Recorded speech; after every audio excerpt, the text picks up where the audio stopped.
Bom dia, irmãos. Graça e a paz do nosso Senhor e Salvador Jesus Cristo. Amém? Que Deus abençoe você, que Deus abençoe sua vida.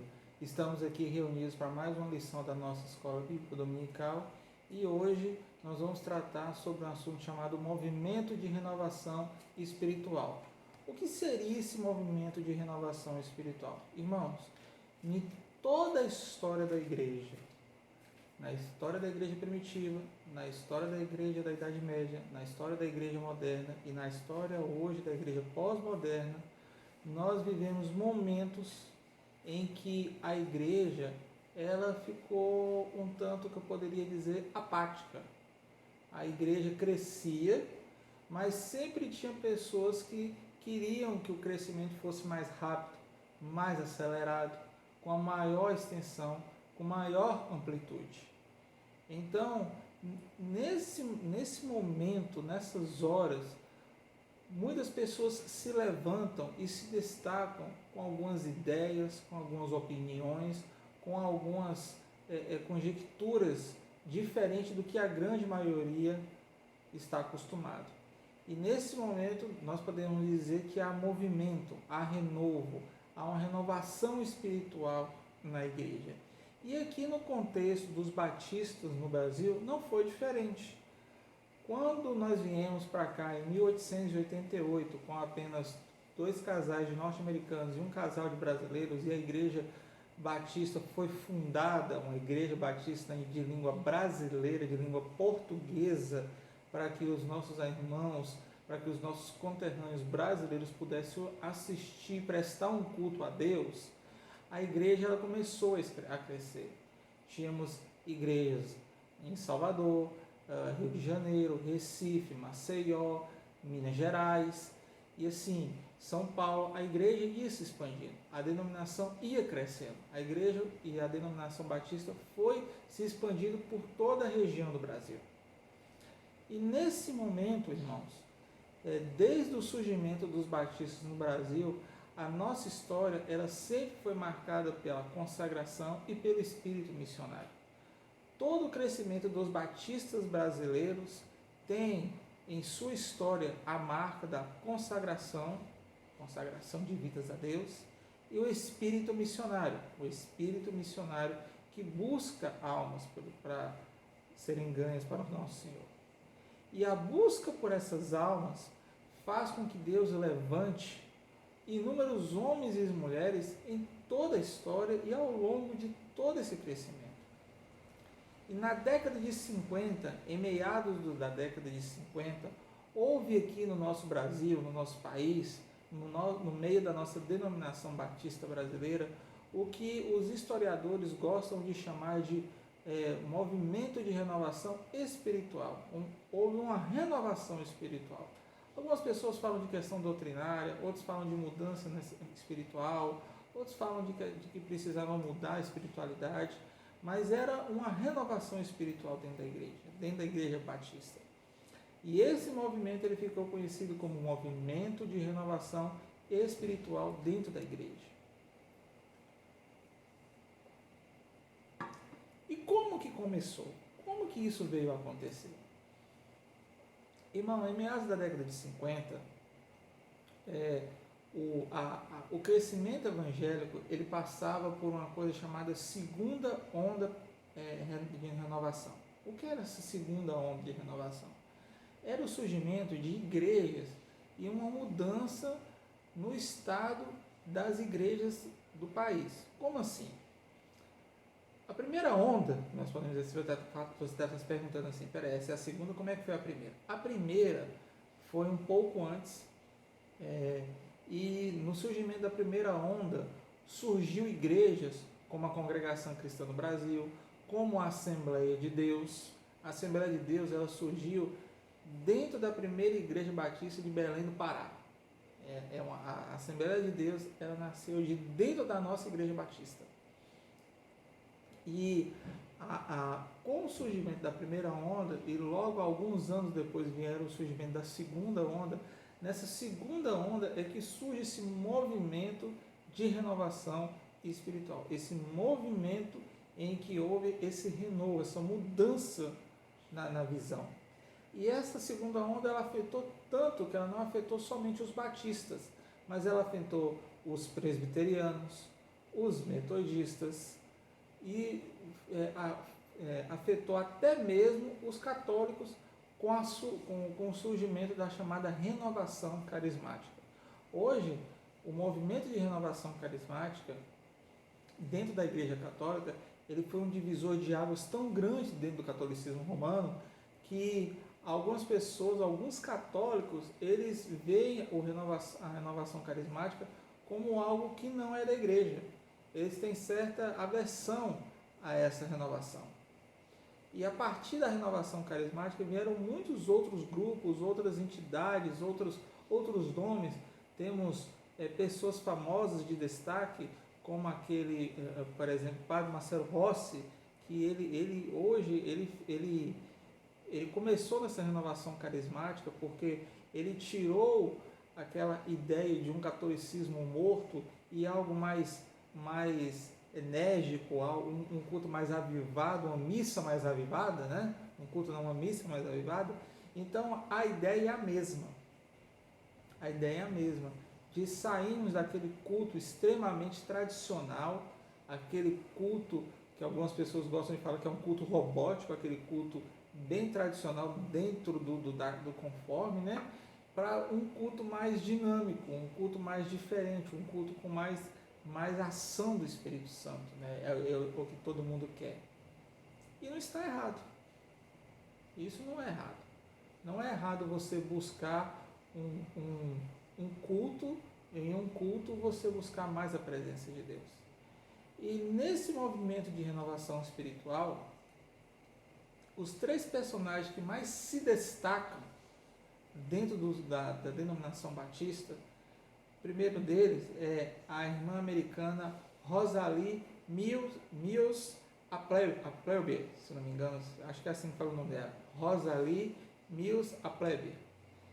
Outro de destaque também é o pastor José Rego do Nascimento, e outro também é o pastor Enéas Tonini, ambos pastores brasileiros. O pastor Enéas Tonini, ele escreveu um livro, Período Interbíblico, um livro muito bom também, é algo que traz assim um grande conhecimento sobre o período interbíblico da Bíblia, e é um homem extremamente inteligente, com um grande conhecimento, com uma teologia muito vasta. Então são homens e mulheres de Deus, irmãos. Nós não podemos olhar para esses homens e vê-los como nossos inimigos. Nós temos que vê-los como irmãos em Cristo que queriam mudar e trazer um renovo para a igreja. É lógico que tudo tem o seu lado bom, o seu lado ruim, mas não estamos aqui para julgar isso, né? Estamos aqui para aprender, né? Então, o início do movimento entre os batistas, que é o primeiro tópico da nossa lição hoje, né? Ele começou com essas três pessoas, esses três indivíduos. A irmã Rosalie, ela era uma pessoa que ela buscava cada vez mais ganhar vidas para Jesus. Ela se casou e, próximo ao nascimento do seu filho, o seu marido, David Appleby, ele veio a falecer. E ela, ao invés de largar tudo que tinha aqui e voltar para os Estados Unidos para ficar próxima à sua família, uma mulher com muita garra e muita fibra, ela decidiu ficar no Brasil e decidiu evangelizar cada vez mais.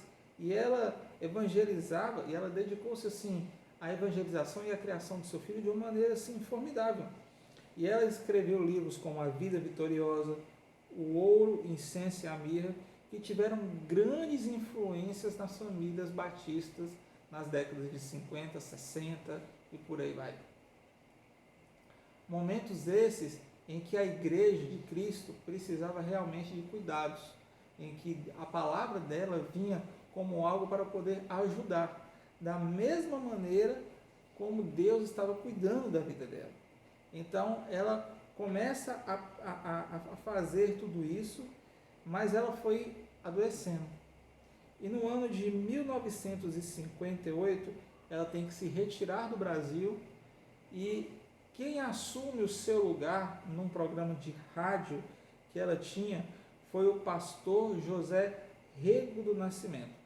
Ela entrega para o pastor José Rego o seu programa de rádio e ele começa a poder falar tudo o que ele pensava, e ele enfatizava muito a questão do batismo no Espírito Santo. O único problema do batismo no Espírito Santo, na nossa visão batista, é porque nós já enxergamos que todo batismo ele é com o Espírito Santo de Deus.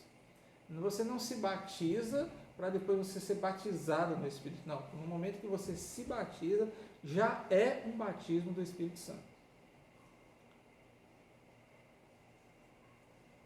E o pastor José Rego, ele se formou em teologia com apenas 26 anos de idade, isso no ano de 1951, e ele foi convidado para pastorear uma pequena igreja no interior do estado da Bahia. E graças à ação do Espírito Santo através da vida dele, o seu empenho, a sua dedicação, o pastor José Rego, ele conseguiu fazer com que o seu ministério crescesse nessa pequena igreja, e então uma igreja um pouco maior, de uma cidade maior, o convidou, que foi a primeira igreja batista de Vitória da Conquista. Vitória da Conquista hoje é um polo educacional no sudoeste baiano, é uma cidade de aproximadamente 350 mil habitantes, uma cidade muito grande, uma cidade com uma grande extensão territorial e com grande influência, um polo, assim como é uma macro região que a gente pode falar, né? Porque ela abrange várias outras cidades, com a questão de saúde, educação, comércio e tudo mais. E ali, desde aquele tempo, não era diferente. E o pastor José Rego, ele começa a trabalhar, a pastorear, a pregar com grande intrepidez, com um conhecimento. Ele buscava cada vez mais o conhecimento da teologia, ele lia livros, ele buscava aprender cada vez mais. E ele foi, pela glória de Deus, foi crescendo e amadurecendo. Mas ele nem tinha, o sonho dele era que ele pudesse ir para um grande centro, para que nesse grande centro Deus pudesse usar a vida dele e ele pudesse ser tocado e ele, todo o Brasil pudesse ouvir a sua voz. E isso acontece no ano de 1958, quando a irmã Rosali tem que se despedir do Brasil e deixar um programa de rádio que ela tinha, aonde? Na capital mineira, Belo Horizonte. E o mais interessante é que como que ele foi parar lá? Quando ele estava pregando em Vitória da Conquista e pastoreando em Vitória da Conquista, 4 leigos o convidam para que ele pudesse ir para Belo Horizonte. Lá em Belo Horizonte, eles têm a ideia de fundar a Igreja Batista da Lagoinha, a famosa Igreja Batista da Lagoinha, que tem aquele famoso ministério de música que nós conhecemos tanto.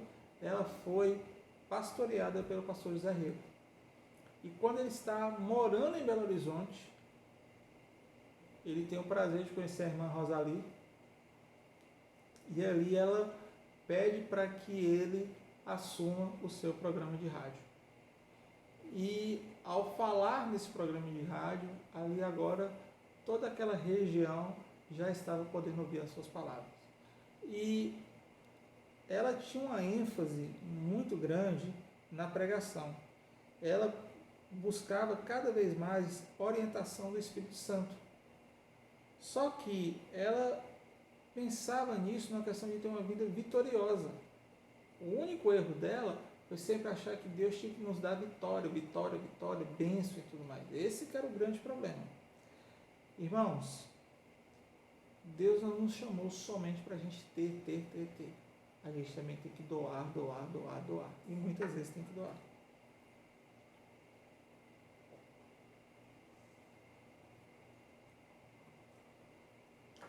E ela sempre falava e sempre enfatizava na questão da evangelização, mas pela orientação do Espírito Santo, o que não é errado.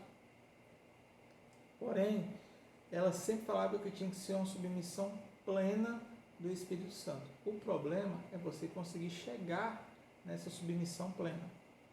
E é aí que nós temos que ter muito cuidado para não confundir a ação do Espírito com sentimentalismo e ações humanas. Mas o pastor José Rega começa a pregar, e então, através da sua voz, certo pastor chamado Enéas Tonini diz ter tido uma experiência pentecostal após ouvir um sermão da irmã Rosali e do pastor José René Negro Nascimento. E ele, vamos dizer assim, ele passa a defender essa bandeira desse movimento de renovação espiritual, e Enéas Tonini, ele se torna o maior propagador desse movimento no Brasil. A ideia, segundo o tópico que nós vamos trabalhar, uma cisão irreversível, a ideia de um batismo no Espírito Santo é algo lógico. E o batismo no Espírito Santo e o falar em línguas estranhas era algo que tinha que ser ligado. Se você era batizado no Espírito, você obviamente tinha que falar em línguas estranhas. Mas como eu falei anteriormente, todo batismo é no Espírito Santo, é através do Espírito Santo. Houve muito esforço da Convenção Batista Brasileira e da Convenção Batista Mineira para que nunca houvesse uma cisão dentro da denominação. Porém, no ano de 1963, em Curitiba, foi escolhido 13 pastores, 13 pessoas para avaliar essa questão de problema doutrinário, e foi tomada uma decisão à luz da palavra de Deus para que parasse com essa questão de batismo no Espírito Santo ligado a uma segunda bênção. Batismo, como eu falei anteriormente, sempre é no Espírito Santo. Não existe uma segunda bênção, e realmente não existe. Então, a denominação, eles expõem para eles o seguinte, que ou eles aceitavam o que a denominação realmente tinha ensinado, ou então eles deveriam ser retirados da denominação. Eles deveriam se ou reiterar com a denominação ou serem retirados da denominação. Mas infelizmente eles não se reiteravam e decidiram sair da denominação batista. Mas o que creem os batistas acerca dos dons? O que é um dom?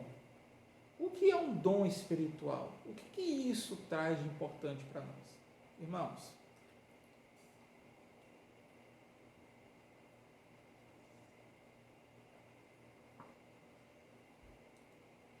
o falar em línguas estranhas, o batismo no Espírito Santo, o dons, o que é um dom?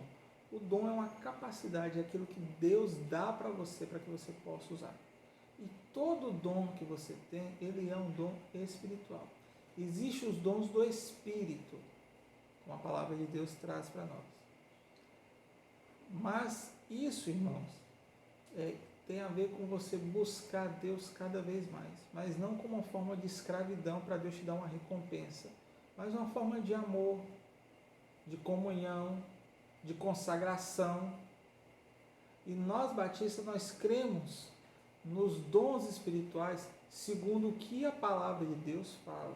Não adianta nada você trazer uma pessoa e essa pessoa destrinchar línguas estranhas se não tem ninguém para traduzir. Quando havia uma pregação em língua estranha na Bíblia, quando tinha algum momento de língua estranha, tinha que ter um tradutor. A palavra de Deus diz que quando os anjos, as línguas estranhas dizem ser as línguas dos anjos. Quando os anjos falavam com o povo, falavam na língua que o povo podia entender. Você vê que lá no Antigo Testamento, em Gênesis, quando aparecem os anjos para Ló, eles falam em uma língua que ele podia entender. Nunca houve algum momento em que um anjo, em que um ser espiritual falou com um ser carnal sem que esse ser carnal não entendesse. Até mesmo o diabo, quando ele fala, ele age de forma que a gente possa entender. Deus, ele falou isso. Quando o anjo vai anunciar Maria que ela está grávida, ela fala numa linguagem que Maria podia entender. E todas as vezes isso aconteceu. Ao contrário do que se fala aí a opinião popular, a nossa crença batista, a nossa crença se baseia nas escrituras e não em experiências ou outros frenesis. Tem algumas pessoas que pensam, né, que você tem que orar e você tem que gritar e você tem que esbravejar para que a sua oração seja ouvida por Deus. Certa vez eu escutei uma história em que um pastor, isso é uma história verídica, o pastor foi visitar uma família e ali no final a família pediu oração e o pastor foi e falou assim, dessa maneira: Pai, em nome de Jesus, peço que eu possa abençoar aqui o pai, a mãe, a filha, parará, parará, parará, parará, em nome de Jesus, amém.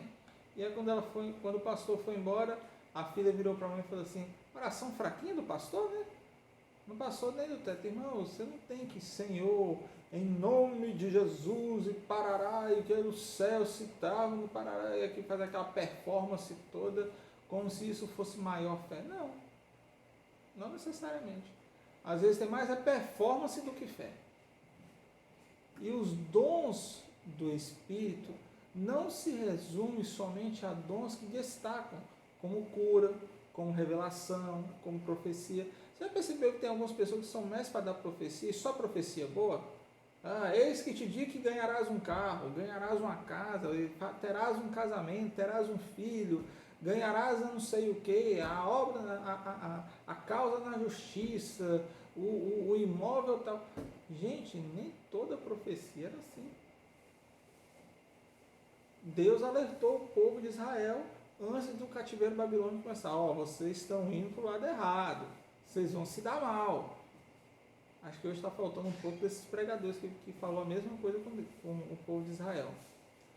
Então, esses dons de profecia, de falar em línguas, de curas, que a gente tem que ter muito cuidado, né? E são dons que acabam destacando a pessoa. Não é somente isso que se refere aos dons do Espírito, mas os dons do Espírito, eles são para a edificação da igreja. Não adianta nada você ter um porta-mala lotado de dons do Espírito, assim, aquele dom do Espírito que, se você for colocar num currículo, preenche tudo. Não. Se isso não for para edificar o corpo de Cristo, de nada adiantaria. 1 Coríntios capítulo 14, Paulo nos ensina que o culto deve ser em ordem e decência, não em confusão e bagunça. Então, quando há um culto a Deus, tem que ter ordem, tem que ter decência, tem que ter o momento certo para a hora certa. Não tem que ser aquela confusão, aquela briga, aquela conversão, aquela barulhada toda. Então, isso é ser uma denominação batista. E concluindo, irmãos, devido ao movimento de renovação espiritual, a denominação batista, ela infelizmente, ela teve que se dividir. E nessa divisão, hoje nós somos chamados de tradicionais e renovados. Você vai ver em várias cidades do país dezenas de igrejas batistas, e você vai ver algumas igrejas que você vai ver uma bolinha vermelha na placa ou um peixinho dentro da bandeira do Brasil. Esse peixinho da bandeira do Brasil é a Igreja Batista Brasileira, a chamada Igreja Batista Tradicional, a igreja dos nossos missionários pioneiros. Aquela igreja da bolinha vermelha é essa igreja que nasceu no meio da renovação espiritual, em que após aquela assembleia lá de Curitiba, infelizmente aqueles irmãos foram desligados e foram retirados da denominação, e aí surge a denominação Batista Nacional. Mas infelizmente tudo isso acaba se confundindo, as pessoas não entendem, fora os batistas, várias igrejas batistas independentes que estão espalhadas aí pelo nosso país. E ao dividir a nossa denominação, os batistas hoje, os batistas, além de nós sermos batistas brasileiros, nós temos a Batista Nacional. Nós somos divididos hoje em 5 denominações batistas no Brasil. Nós somos a Batista Brasileira, a Batista Nacional, a Comunhão Batista Bíblica Nacional, a Igreja Batista Regular e a Convenção das Batistas Independentes. Irmãos, essa é a nossa denominação. Houve um crescimento, houve uma transformação, mas houve muito erro, E nesses erros nós temos que pagar pelos erros e pelas nossas falhas. E uma dessas falhas foi, infelizmente, a ruptura da denominação. Ah, pastor, então qual é o certo e qual é o errado? Certo é aquele que segue a palavra de Deus. Existem muitas igrejas que, infelizmente, elas se desvirtuam e acabam saindo do propósito, seja ela tradicional, seja ela renovada. Mas o que nós precisamos saber é que uma igreja ela é bíblica, a primeira coisa. E se ela é uma igreja batista bíblica, essa é a primeira coisa que você tem que ficar de olho. Se ela é tradicional ou renovada, vai daquilo que você sente no seu coração em frequentar e vai daquilo que ela prega. Se ela é igreja tradicional, mas não prega o que a palavra de Deus ensina, não serve para nada. Da mesma maneira que se ela é uma igreja batista renovada e não prega o que a palavra de Deus ensina, também não serve para nada. Então, nós, batistas, somos livres pensadores, estudiosos da palavra de Deus, porém, temos que entender que nós temos um compromisso com Deus e Ele vai nos ensinar e nos orientar. Que Deus te abençoe, que Deus te guarde. Eu gostaria de orar pela sua vida. Pai, em nome de Jesus, eu coloco diante do Teu altar as nossas vidas e te peço que, em nome de Jesus, o Senhor possa nos guardar e nos proteger. Obrigado por mais um dia, por mais um MBD. Em nome de Cristo Jesus. Amém. Que Deus te abençoe, que Deus te guarde.